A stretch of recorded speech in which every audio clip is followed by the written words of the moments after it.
Good afternoon, ladies and gentlemen, I'm John, this is Many a True Nerd, and welcome back to Fallout New Vegas Survival Mode with the J Sawyer mod. You joined me back in Goodsprings, because having literally had to go back and watch my own videos to remember, I figured out where I stored all my stuff. It was in Easy Pete's fridge. For some reason, I decided the best place where I would totally remember where I stored my stuff was in Easy Pete's fridge. I then completely forgot it was in there, so that worked out bloody well, didn't it? Except here's the thing, ladies and gentlemen, which is, I rather enjoyed just going through Old World Blues, not just because I had a chance to go through the whole thing and really properly fully explore it. I really enjoyed going in with absolutely nothing, even though the game does actually say, hey, you know, take whatever you want and go nuts. Instead, just doing it purely with Old World Blues equipment and armor. That was quite fun, and I've realised there's one other bit of DLC. A DLC I generally consider one of the weaker bits of DLC in New Vegas, but which I think would be significantly improved if actually I did the same thing again. So today we're going into a different bit of DLC, and I've just realised, why am I bothering to kind of treat it like a mystery where I'm going to introduce it? Like, Honest Hearts is going to be the title of this video. It's Honest Hearts, basically, so let's just dump all this stuff in here, shall we? There we are, back to total complete nudity, except with an extra quest item now added in. Well, kind of, anyway. Just like I'm unable to get rid of the camera because the camera is a quest item, so in fact is the big mountain transportal ponder. So there's nothing I can do to get rid of that, but it can't actually do any damage, and I believe when you're in a DLC you're not allowed to use it. You can only use it when you're in the base game and not in trouble. So that's fine, that just has to live in my inventory. Fortunately, the game is kind enough to give it no weight.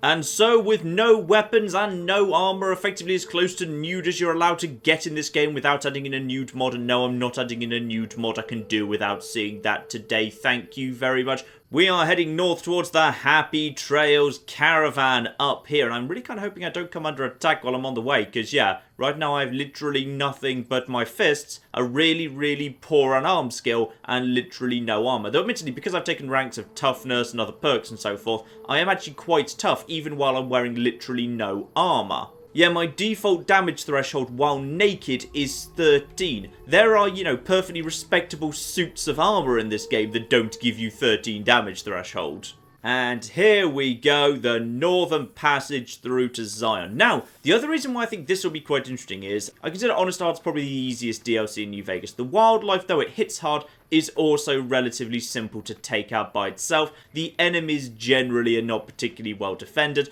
It's not easy, but I'd say all the other DLCs are a lot more difficult. However, the other interesting thing about Honest Hearts is the best loot, the most powerful, unique stuff, it kind of reserves for the very end. It gives you after you're done with the DLC for the most part. So the stuff you get during the DLC, while some of it is quite interesting, is there just a massive invisible wall here? Why would there be a massive invisible... Oh, no, never mind, I was just caught on a corner. But yeah, the actual stuff you get during the DLC is respectable, but not spectacular. And as a result, yeah, I think this will actually make this DLC much more of a challenge than it would be otherwise, which I have been looking forward to. So, here's our happy company of caravanners, who are of course sending out a radio signal looking for a little bit of extra help. Let's start with you, Jed. Howdy, friend. Heard my little broadcast, did you? Yeah, you look the type. Wait a minute, I recognize you. Yeah, you're Alice McLafferty's rising star, ain't you? You sure you want to be here? McLafferty's non-competes are pretty rigid. Okay, fine, I'm already finding new stuff I didn't know before. So yeah, if you've done all of Alice McLafferty's quest, you get some unique dialogue from Jed. And for those who are curious, yes indeed, that is the same voice actor as in Telltale's The Walking Dead series. So Jed, give me a summary. What's going on up in Utah? Well, it ain't good, I'll tell you that. It's not like the Mojave or the NCR. Hell, even Arizona under Caesar is safer. You got raiders all over the damn place. Tribes of degenerates that'll eat you as soon as look at you. Regional warlords, the works. Not too many decent places to stop and trade. New Canaan's one of the only ones left I know about. Oh, well that just sounds fabulous, doesn't it? Oh, one more thing. Don't mention the name Joshua Graham to anyone. Anyone. And who's this Joshua Graham and why shouldn't I mention him, Jed? Just don't. It makes the new Canaanites powerful uncomfortable, and it scares the britches off the tribals. Don't talk about the Burn Man either while you're at it. Trust me on this one. It's for your own good. Well, I'm sure we'll get to that in a moment, but before we head off, first let's chat with the rest of the crew, shall we? Honestly though, the only one of huge interest is Ricky here. I like Ricky, he's a star in a terrible, terrible way.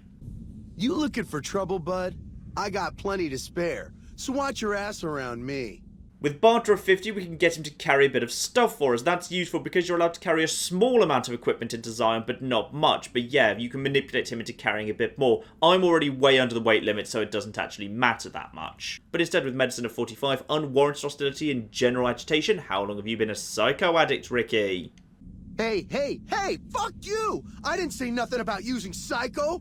And I see then, my good man, you're wearing a Pip-Boy in a Vault suit. Vault 22. Well, of course, we know there's not really a Vault 22 anymore. That thing has long been reduced to, horrible monstrosities. Nice job, Eagle Eye. Of course I got a Pip-Boy and a Vault suit. So what? Where'd you get the Vault suit? I'm going to guess Vault 22, but let's just make sure. Where the fuck you think? Vault 22. That's where I grew up. Oh, no, it's not. And if you've been to Vault 22, you can actually call him out on it. Oh, you've been to Vault 22, huh? I may have been exaggerating a little. Truth is, I got this suit and the Pip-Boy off a dead prospector who came out from Zion. Guy was dead when I found him, okay? Had a ton of shit on him. That's how I know there's good loot in Zion, see? So a group of people from Vault 22 out in Zion, and indeed we'll be going to visit them later. And what about the Pip-Boy? Sorry. The shit I do with it is so far over your head, be wasting my time to put it in words you could understand. Basically, it makes me badass. More badass, I mean. It's totally mind-blowing shit. It ain't just some bracelet. Know what I mean? Jed says it's got maps and shit like that. So that's how I'm gonna guide this caravan where it needs to go. Not that I didn't know all that already. And incidentally, Ricky, notice I've got a Pip-Boy too by any chance? Huh? Of course I noticed. First thing I noticed about you. Me? I'm so used to wearing mine, it's just normal. Don't think you're someone special just because you got one. And with either science or speech, I can let him know that his Pip-Boy isn't working, the screen is indeed locked up, and you're missing a reboot button. Bullshit! Ain't nothing wrong with my Pip-Boy. I mean, Pip-Boy. Look, this is a sweet gig for me. Don't go fucking it up. What are you after anyways? And I can just tell him to shove off, or I can tell him to carry some of the gear. Oh, go on then, let's have him carry some gear, because I have no trouble with him being on the expedition anyway. I travel light on purpose, okay? But fine, I'll tell Jet I'm carrying less so you can carry more. What an asshole. And that has put me up to £100 or less. I can't actually remember what the default weight is. Of course, I'm in Hakamoto Ammo has weight, and also JSOY might have made a change there. I thought it was £50 up to 75. That may have been adjusted from 75 up to 100 instead, because Ammo has weight and JSOY makes changes too. I honestly can't remember. You want to know what I do, bud? Anything I fucking want. I'm one of a kind. I've been places, see? And done things. Lots of them. And when it's time to kill shit up, hell yeah, I'm a fucking storm of death. Something or someone make the mistake of crossing Ricky, I'll fucking dead-eye him, her, or it. In fact, that's my nickname. Dead-Eye Ricky. That's my name. I absolutely bloody love Ricky. He's like Conrad Werner, but in Fallout New Vegas. And how exactly did you get the name Deadeye there, Ricky? How you think? I shoot things in the eye. That's how good I am. Yeah, I'm that good. Why, once I got jumped by 3 Deathjaws. Except, actually, it was 4 of them. Imagine that. But I didn't panic. Because I never panic. What I did was become a storm of death. Shot every one of them monsters pop in the eye. And with a survivor of 20, we can call him out on those death jaws? No, you heard me right. Death jaws. They're like death claws, but bigger teeth. Or there was the time one of them Steel Brotherhood assholes made the mistake of messing with me. Last mistake he ever made. You're trying to claim you killed a Brotherhood of Steel Paladin there, Ricky? What's it sound like I'm saying? If I was saying what you said I was saying, then yeah, I said it. I was walking along, minding my own, and up pops one of them brotherhoods. He yells, "Hand over that laser rifle, asshole!" So I hand it over, just to make him think I'm scared. But really I'm not. I never am. Before he knows what hit him, I draw my 11mm machine gun and bam, bam, right through the eye slit in his helmet. DOA. There are several reasons why that story doesn't stack up, and with Guns of 45 I can call him out on it. It's too bad there's no such thing as an 11mm submachine gun. There so is. Or was it 9mm? Or a 10? I don't know. Don't care. Said I was good at killing shit up. Never said I was good with numbers. Story checks out. Do you have any other special skills or abilities there, Ricky? Well, I grew up near Dayglow out west, so yeah. I grew a third nut that glows in the dark. Anyway, that's enough for now. Let's be on our way. Jed, on we go. Are you here to jar at me a while longer? Or are we ready to get this show on the road? And alright, let's go. I'm ready. Not only am I carrying under the weight limit, I'm also not bringing any guns or armour, which is going to be a little bit tricky, because Old World Blues begins with a nice, sensible little introduction where they hand you some nice guns and whatever. This game begins with you immediately being ambushed, and I'm going to have no way of defending myself, so, not sure how that's going to go. I'm kind of hoping some of these guys will die and I'll be able to get some guns off their corpses straight away. And here begins Fallout New Vegas, Honest Hearts. And there it is, there's Honest Hearts. The paths we're following are slow going, so you might as well keep your ears open and listen to what old Jed has to say. A few decades back, folks in the NCR started to hear about a community in northern Utah called New Canaan. Didn't know much about them, except that they were religious folks, sent out missionaries to talk to the tribes.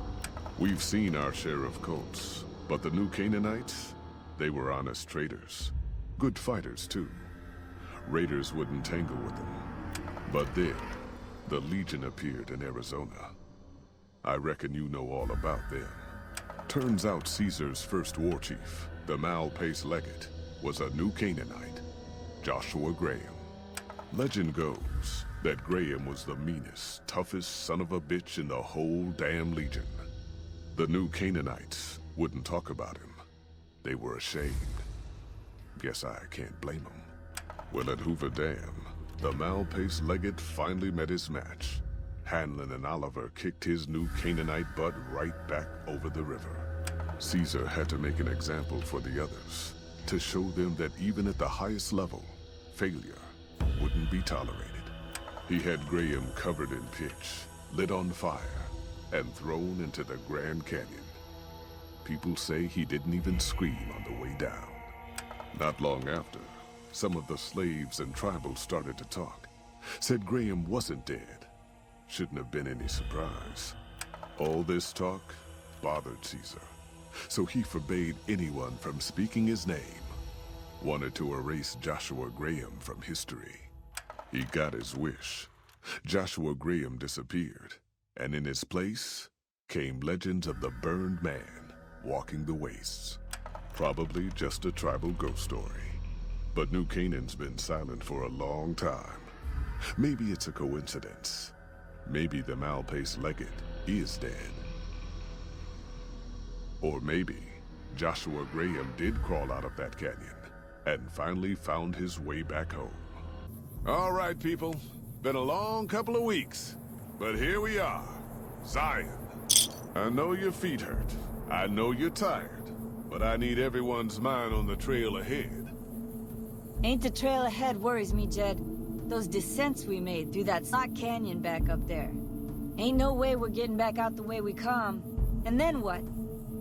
God damn it, Stella heard you the first time. And the 15th, too. The New Canaanites will know a way, and if they don't, we've got the maps on our friend's Pip-Boy over there. Enough lollygagging. Get moving, and keep an eye out for tribals. And there we are, arrival at Zion begins. Follow Jed. Would you believe? I don't think it's going to go very well. Any final words, Ricky? Oh dear, I think it might have already gone a bit tits up. Yep, definitely someone's head just went pop. And sadly, there's not much I can do. You can find the guys. In fact, you can actually take them out too. So I'm kind of hoping, yes indeed, one of their corpses just fell down. That is good news. Now, who else is around here? I just need to survive this assault. Ricky is, oh dear. Ricky's a little bit on the dead side. That's good. Everyone's going to be dead soon. You just fought on... Okay, good. That there is some Zion stuff I can help myself to. No, stop shooting that one. He's very dead. So, we've got our first bit of Zion-specific armor. White Legs hide armor. Not desperately good armor, but there's definitely worse in the world. And more importantly, it gives you fire resistance plus 15. Yeah, that's the nice thing about Zion. Loads of its armors give some slightly unusual effects, like fire, poison, that sort of resistance. The sort of stuff that armor doesn't normally come with. Meaning, situationally, it can be very, very good. So I'll be gladly having some of that. Yes, and I'll help myself to these here Tomahawks as well. Together with a fire axe. I'm not exactly Captain Melee, but, you know, versus unarmed, it's definitely a good thing to have. You'll also find poison on this guy. In fact, you'll find poison on a lot of guys. Getting used to sticking poisons on melee weapons can actually be very, very powerful in this DLC. It's the only time it really comes up. Again, this is why I like not bringing in outside weapons. If you bring in your own big rifles, you'll just use those. But if you come in here like this game kind of forces you. You're not really forced to necessarily go melee, but having melee as a decent secondary backup is certainly not the worst idea in the world.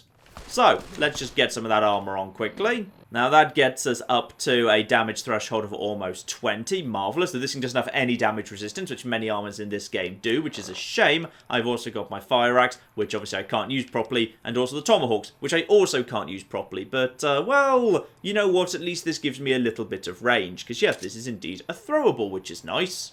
Now, for the sake of fairness, I won't actually be taking any of the gear that the actual traders had on them, like Stella here's got a laser rifle. No, I feel that would be cheating a little bit anyway, so let's not do that. Now, who actually is left alive from the ambush? Now, the problem is I don't actually have any guns yet, so I'm kind of hoping whoever's here is... Oh, flipping heck. Right.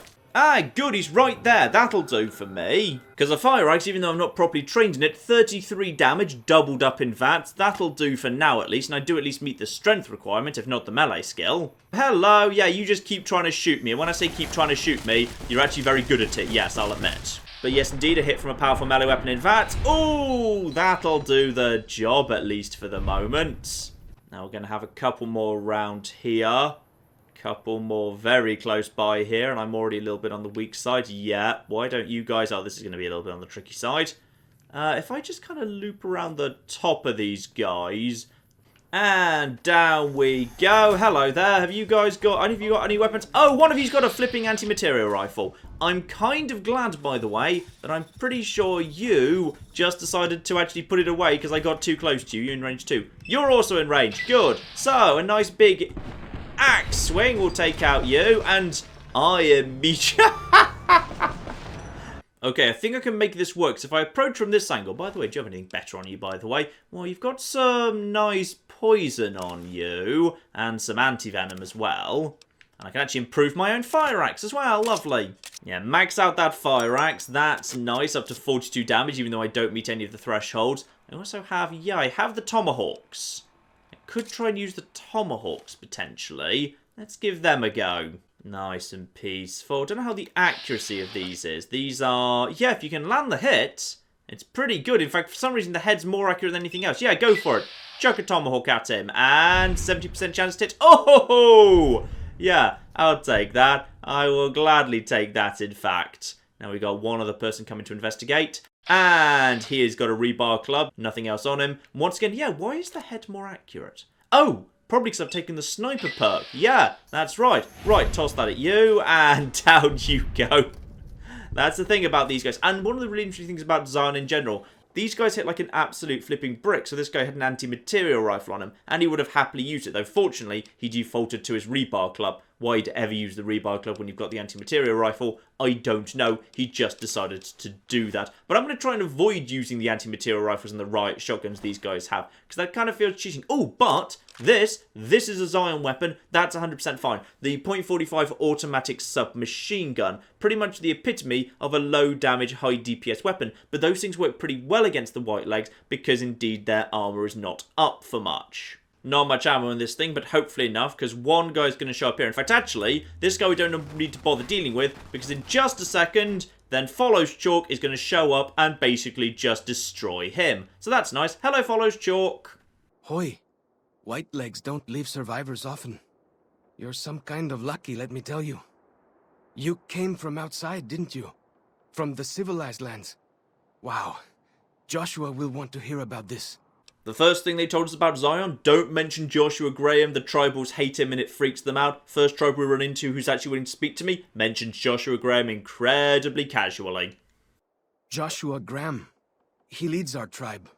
Thanks to him, the dead horses are strong and safe from our enemies. He'll want to talk to anyone coming up from Southways. Guess that means just you now. Come, I can take you to him. Oh, go on then, sure. Good sists. We head east then. Joshua is at our tribe's camp in the Eastern Virgin. And I've picked up a new follower perk from this guy. While follows chalks in your party, reaching any summit in Zion Valley, such as ranger stations, will reveal all nearby map markers and inspire a heightened state of awareness, plus 3 perception for 3 minutes. Not really that useful unless you're brand new to this DLC, but if you've never played it before, can be useful for filling out the map, I suppose. Now, he runs down here. That's nice. I need to check what this guy had on him, because if we're lucky, we'll find some more .45 ammo. Hello there, Storm Drummer. No, indeed, you just had the basic stuff. But I will gladly take all of the poison and whatever I can get. Yes, we're going to try and use Zion items as far as possible. Anyway, round the corner we go, and I imagine in a moment we will be introduced to some of the new wildlife of the area. Please, don't What I always find quite amusing about this, big dramatic reveal of the bear, by the way, is he's not even that tough. Like, even with this basic crappy rifle I've just picked up, I could do a lot of damage to him right now if I was just to kind of shoot him. And, as there's a very good chance you'll get an anti-material rifle off the very first bloody guy that ambushes you on the bridge, you could really easily one-shot this guy right now. But off he goes instead. Let's be polite to the local wildlife. Joining up to the road, we appear to have the first fight in our hands, though admittedly, Follows Chalk may be getting a little bit overexcited here. It is just a basic crappy little scorpion. It's only a small one. Chill out. Ah, perfect timing. We've actually got some geckos potentially showing up. No, come back, you bastards. There we go. Got one of them down at least. These guys are worth a little bit more XP as well. Another one comes in. These green geckos are worth... Ooh, you guys are apparently quite hard to hit. That's fine. We'll just do you manually then. Down you go. Beautiful. Still in danger, mind. What from? What's... Wait, what is left? I don't even see any... Oh, I'm sure we're fine. Let's just get to looting here. Empty. Empty. Oh, for goodness sake. Come on. Boo. See those handprints? Dead horses and sorrows mark them on taboo places. Places from back when. Places from back when marked as taboo. That means they are fit to be looted by me in that case. Beautiful. And a park ranger hat. I'll have one of those if no one else wants it. I mean, I may as well. That is actually survival +5, perception +1, and damage threshold 1. It's definitely worth wearing it rather than not. Now fine, I'll admit I'm not really sure this and the white leg armor goes together that well, but it provides a little hint of sophistication to the whole savage thing I've got going on here. Okay, down into the river we go. This is where things get interesting. I always liked how Honest Hearts dealt with verticality, by the way, which is, yeah, you could be down at the very base of a valley, and enemies could be very, very far above you. It meant you were very, very vulnerable, and it also meant you could snipe down at enemies sometimes too. It was a double-edged sword, it was very nice. Also, for people in hardcore mode, what's very, very nice is this water here is not radioactive or polluted in any way. So, thirst was not a problem, because there's basically water everywhere, and all of it's drinkable. This is, in fact, a lovely place to potentially have a new settlement. Quite frankly, it makes that whole pipe dream back in Fallout 3 a little bit pointless, that apparently there's just parts of Western America where there's huge amounts of rad-free water literally everywhere. Nearly there now. Watch out for traps in the water. Got to keep the white legs out somehow, eh? Yes, indeed. Another problem, I don't think I've actually taken light step yet. I just haven't got round to it, which means I actually need to watch out for the many, many traps in the water, which are sometimes a little bit hard to see. Like, right now it's a bit easy, but especially at night and at other points, it can be a little bit hard to do. It was incidentally possible to actually kind of lead this guy into the traps himself, but he actually can't trigger them. So even if you haven't taken light step, apparently he has. Now, round the corner, watching for traps, but there's something more important than just going the way he's directing you here. Just keep going through the traps here. And as we get up to here, watch out for the red, by the way. The red can be very distracting on the compass, because those guys could be, like, way up there and have no chance of finding you, and you have no way of taking them out either. But, there we are, past some lovely drawings here as well. Once we get to... This feels about right. Yes, about here, I think. Instead of just following the river round as requested to the actual camp, because we're almost there, instead, break off and head in this direction to this here rock.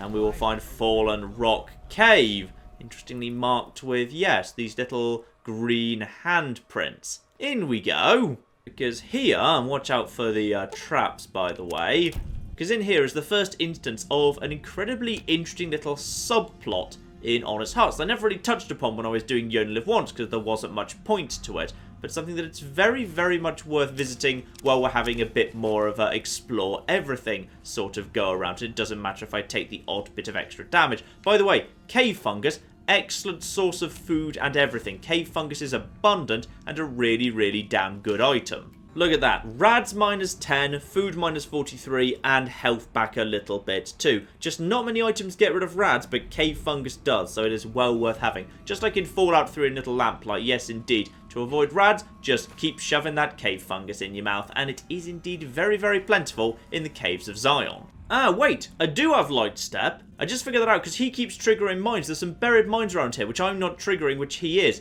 So that is a shame for you, I guess. Now, we just want to actually be following the traps. Yeah, here's one. So, apparently, he keeps triggering these mines, but I bloody don't. Well, that's nice. We want to actually be following the traps down. Yep, you just really like walking into traps, don't you? Well, then it's probably a really, really good thing I do actually have Light Step, because he keeps walking into traps I don't know where they even bloody are. So, yeah, if I didn't have Light Step, I'd have already died several times, so that's nice. Anyway, we've got down here to this cave with a nice, slightly creepy... the teddy bear's hiding a mine. That's quite cute. The mines are actually flipping hidden. And just got a little bit of extra bonus XP for a little minor achievement there. Did like how many of those were in New Vegas. Now, over here, ignore the rigged shotguns. Instead, this box at the back of this underground cave area has something very, very special in it, which is just a bit of like energy cells and whatever, just to start us off. But more importantly, clear that out, the compliance regulator. A very, very powerful gun. In fact, it's almost slightly odd that they give it to you this early in the DLC, but they do, and I'm not complaining. The compliance regulator is absolutely brilliant, and you've also got to remember Honest Hearts came out before Old World Blues, so the only real advantage to it is you can see that the actual damage is terrible, damage of 7, though admittedly because of how fast it fires and the fact that it does actually have 30 energy blasts in a... Actually, what does a laser pistol even use? I guess really the term round or clip or whatever. A battery? A cell? It fires 30 times before it needs reloading anyway, and it can fire quite fast, because this is basically a unique variant of the laser pistol. But unlike Pew Pew, which is a lot more powerful, this one does almost no damage, but it has the critical strike paralysis thing built in, meaning for high luck, high critical characters like mine, yes, this thing's very, very good, because it has an excellent chance of getting a critical and causing 10 seconds of paralysis. And this was the first time you really got that in New Vegas, because while that's very common in Old World Blues, thanks to the sonic emitter, yeah, this was the first time it really happened. Very, very useful. So having this thing, especially when big things like big tough bears might be floating around, can be very good indeed. We'll definitely be having this out as a general rule. Now, there's more stuff here though, which is, why is there this camp down here that was extremely well defended, and why is there a really good gun in it? Well, if we go through the survival cache here, we'll also find all sorts of stuff. C4 explosives, detonators, dynamite, electron charge packs, frag mines, decent quality armor, all sorts of bits and pieces. Why is all this stuff here? Survivalist bounty. There is indeed an achievement for finding all 6 of the survivalist caches. 6 of those we will indeed try and find all 6. And this, by the way, is not a bad base to be in. You've got a cooking station here. You've got yourself a workshop and indeed an ammo press as well. So yes, this is actually not a bad place to set up shop if you fancy that sort of thing. And crack open a working terminal here. Not exactly sure what's supposed to be powering this terminal. There's just a working terminal. And we'll get a bit more of the story here. The year 2077. October 28th, 5 days on foot, still can't sleep. Outside it's like nothing happened. Sky looks wrong, that's all. Hike back to overturned National Guard truck near to Torkerville after Blister's Hill? Maybe. Looks like the USGS team was researching something here in the cave. Cleared out when the bombs fell, left equipment behind. Probably thought they had families to run back to. October 29th. Char must have said this out loud 1,000 times walking here. Maybe writing it will feel more like you heard. You were right. I was north of Spanish Fork, took the 77 along Prover Bay to steer clear of town. Would have been home in an hour. Engine died, truck just stopped. So did the crisis in the other lane, knew right away. First nuke hit SLC inside a minute. I was looking south, lucky man. Flash behind me, so bright world looked on fire. Old couple from the crisis started screaming they can't see. Didn't watch you die, Char. Saved my eyes. Counted 12 more flashes next 7 minutes. Ground shook each time, 18 seconds later. When nothing hit for half an hour, took a look. Globe of fire where you and Alex died. Didn't kid myself. Didn't know what to do. Grabbed my pack and rifle. Saw to the old couple, sat them up against the car, let them hold and comfort each other. Told them I was going to get help. Everything be okay. One bullet through both heads. Instant. 5-day hike back to Zion. You told me, stop running off to the wild, man belongs with his family. You were right. You were right. You were right. Wasn't there to hold you and my boy. Died without me. Never touch you or him again. Should shoot myself. What I deserve. Can't. Maybe soon. October 31st. Black rain falling outside. Geiger jumping. Shouldn't it kill me, but bottling water from the back of the cave all the same. November the 2nd. Sounds dead outside, but can't look. Geiger goes lethal 15 feet from the cave mouth. Do the math. Radiation goes down before water runs out, or I never leave this cave. So this is the account of the survivalist. We'll get a bit more detail about him as we go through this DLC. But what I find really nice about him is this is probably one of the most detailed accounts of the war and immediately afterwards that we get in pretty much all of Fallout. He goes into a lot of detail about exactly what happened, where, what the effect was, and what the immediate aftermath was. I find it fascinating because, you know, we get little snippets, but rarely do we get to look at life immediately after the bombs fell for people who weren't nicely tucked away in the vault, as we do in Honest Hearts. So I definitely want to show off all of his caches and logs. So January 1st of 2078. Happy New Year. 2 months in cave, still lethal outside. Don't get it. In the army they said 2 to 4 weeks cleared Fallout. Less than a month's water left. Been mopping condensation off the cave walls, wringing shirt into bottles, trading calories for H2O. Food stocks holding, thanks USGS. If there was even a chance I'd see the two of you again, I'd run outside. January the 10th. Sounded like a windstorm out there for 2 days. Radiation down 500. What happened? January 15th. Took a peek. Snow. It glows green. January 28th. Radiation low enough I could risk short exposure outside. More important, cave stream now drinkable if I use rad drugs. January 30th. There is nothing alive out there. So there we are. The war and its immediate aftermath and the adventures of the survivalist begins. And we will find out more about his adventures as we carry on. But his caches are also very, very worth having because, yeah, he actually has set this up properly to survive long term. You know, I've really got to be careful with Follows Chalk here, by the way, because if Follows Chalk dies, of course, because he can die, this is New Vegas, pretty much everyone can die. If he dies, then basically Chaos at Zion kicks off, and I can't actually complete the rest of Honest Hearts. I genuinely have to take a lot of care to make sure my companions are safe. Anyway, we'll just... No, don't drink. Take the trap out first, please. Thank you. Yeah, I entered there, and I've come out here. So actually, I'm fairly close by to where I started, to be honest. It doesn't make a huge amount of difference. Fortunately, no one is in the least bit suspicious by the fact I have actually shown up wearing white-legged armour together with pre-war hats, even though they're supposedly terrified of both of these things. But whatever, here we are at the Dead Horses camp. Lovely.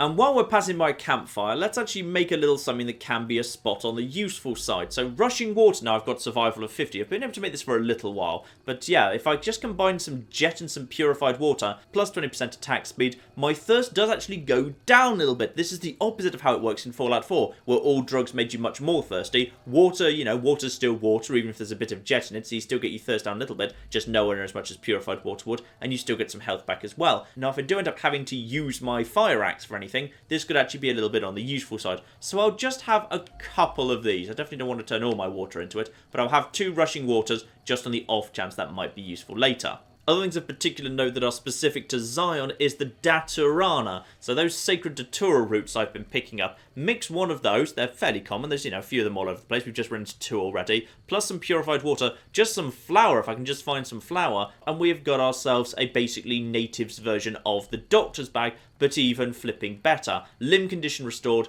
Unarmed damage +2, also has positive effects on sleep, hit points, though admittedly you do suffer some on the agility side. Anyway, nothing too much to do here, let's just head inside, and would you believe we're going to meet Joshua Graham almost straight away. Marvellous, here in Angel Cave. Auslander Zuka Joshua Graham? And with intelligence of 7, I can start figuring out a little bit about what she's saying. Am I looking for Joshua Graham? Why, yes I am. You know our tongue. Smart, Auslander. Joshua in high place of cave. You show respect, Utman. Joshua is greatest warrior. You show him no respect. He show you thunder and fire. I am sure to be on my best behaviour. And up we go, passing yet more huge amounts of cave fungus. This, can indeed be very, very useful, because of course, like any plant, it will just grow back over time anyway. So if you need kind of just like a quick snack or a quick rad scrub, going for a huge amount of cave fungus can certainly be useful. And here's the man himself, Joshua Graham. We should have given you a better welcome on your first visit to Zion.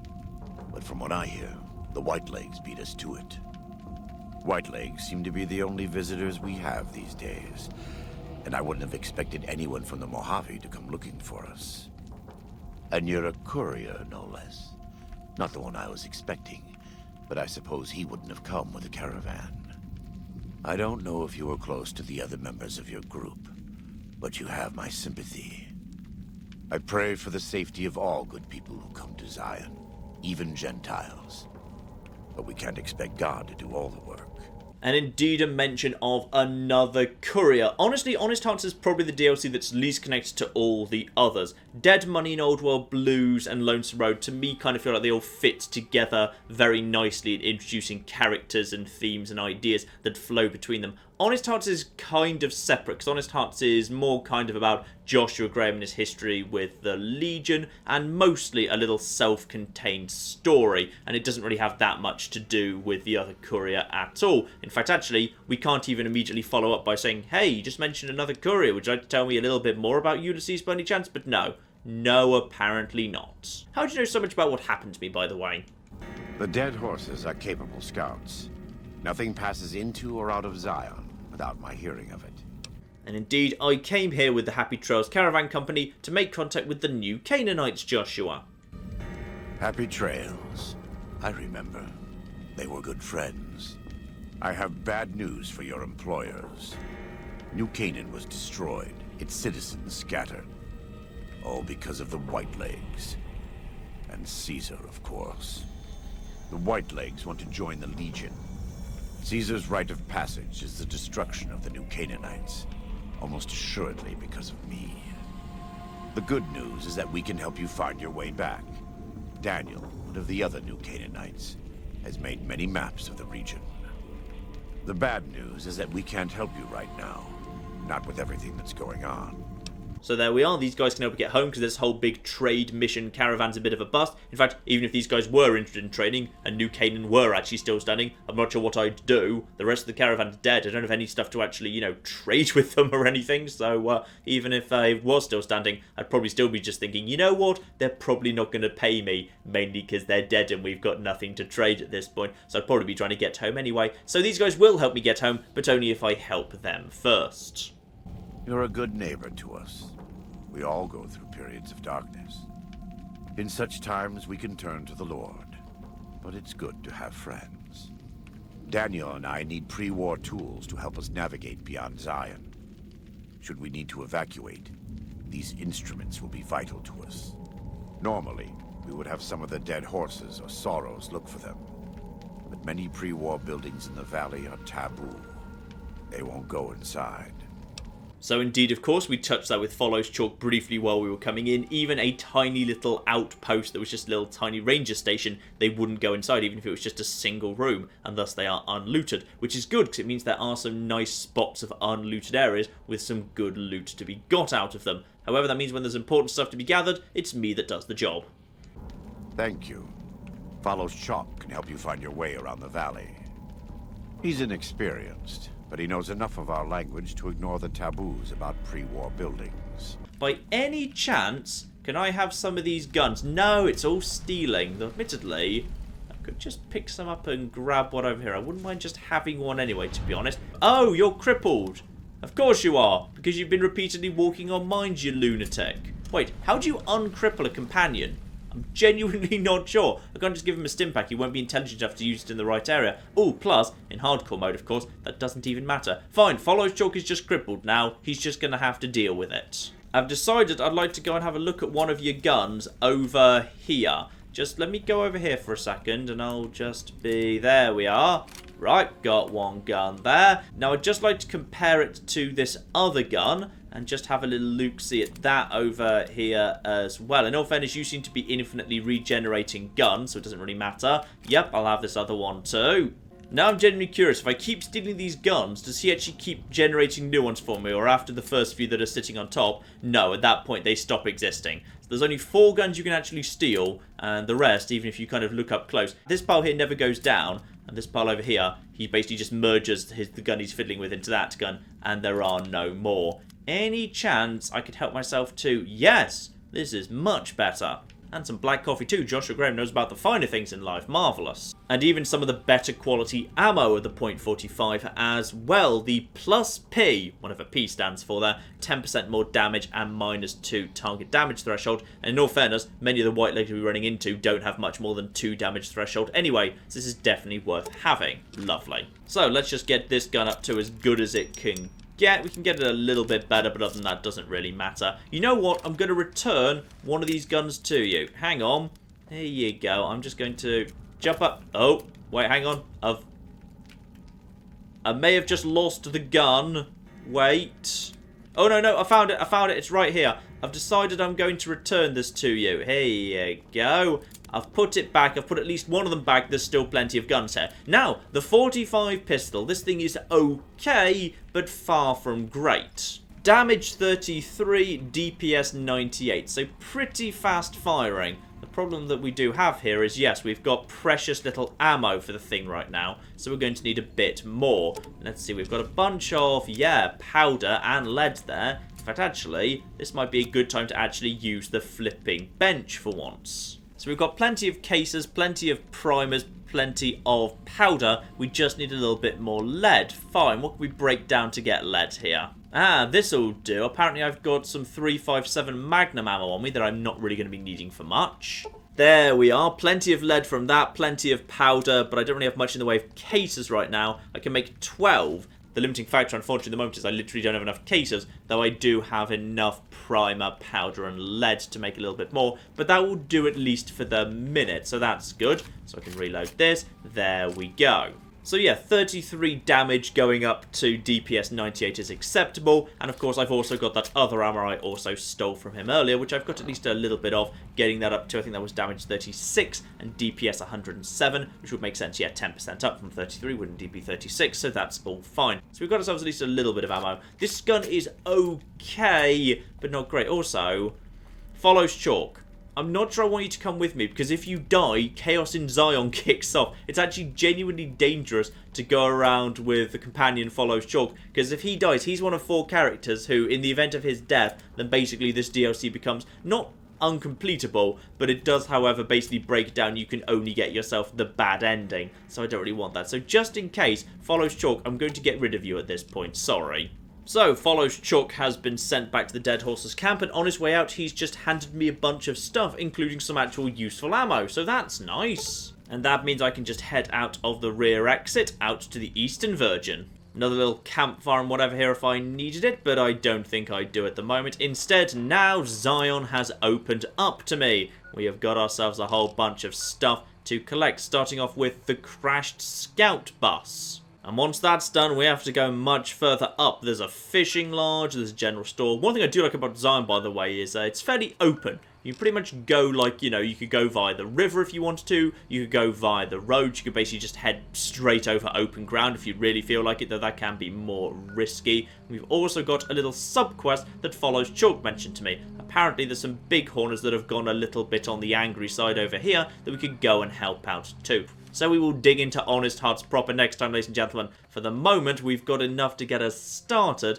but I really feel like, yeah, we're going to need some much better armor before we go too much further, because what I'm wearing right now just isn't going to do the job. I feel like anytime you're barefoot in a war zone, you're just not doing very well at life. So I'm going to need to find myself some better quality armor, probably some better quality guns, because this thing's going to do the job for now, but it's going to run dry very, very quickly too. So we're going to need something more powerful. But I will say, having this thing here, that's a big relief.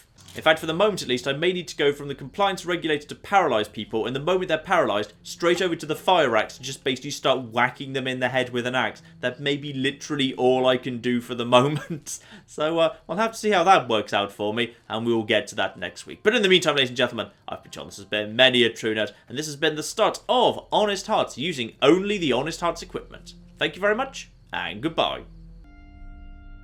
Get back here, you... Oi! Where'd you... Ah, flip! Speeders can't go too far off the ground. You, die, die. There you go, you get, take out the tanks. I'm probably doing more damage to Mos Eisley than they are at the moment. Get out of the sky. Get out of my bloody sky, you get. Now we can blow him up, right? Yes, massive explosion.